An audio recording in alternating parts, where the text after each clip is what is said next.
right? And now it's not Jesus saying that we can't have possessions or we can't have wealth, right? It's Jesus saying, well, you still trust that too much, Hmm. and that's where your heart is. So you need to go sell all your things and change your heart and then come follow me.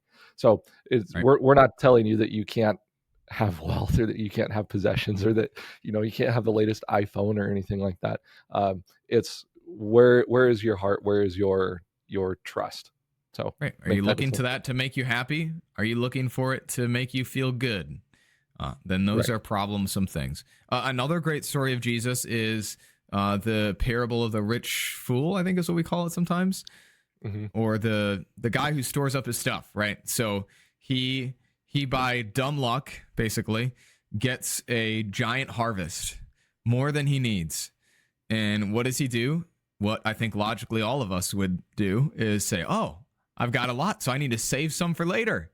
It's almost like, us and our income. Anyway, so he says, "I'm going to save a lot later." And that's not the problem. The problem is what he tells himself. The problem that he tells himself is, "Rest, my soul, be at peace, basically eat, drink, be merry because you have all of these things." And then God says, "Well, tonight your life is demanded of you. Goodbye, good night, see you later." And that's another great example, right? It wasn't the Yep. wealth, it wasn't the money, it was the heart that was the problem.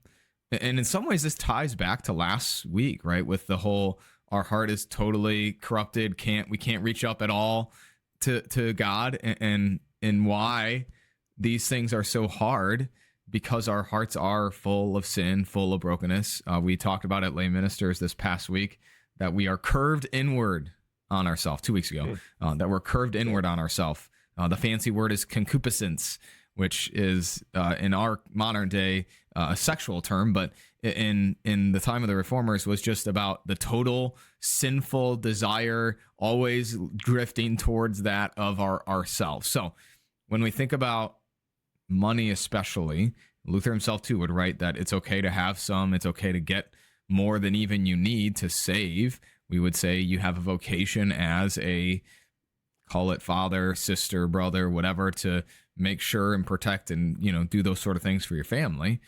Mhm. But at the end of the day, we still have to trust not in that, but in Jesus and his work for us. And it's a hard thing to do sometimes.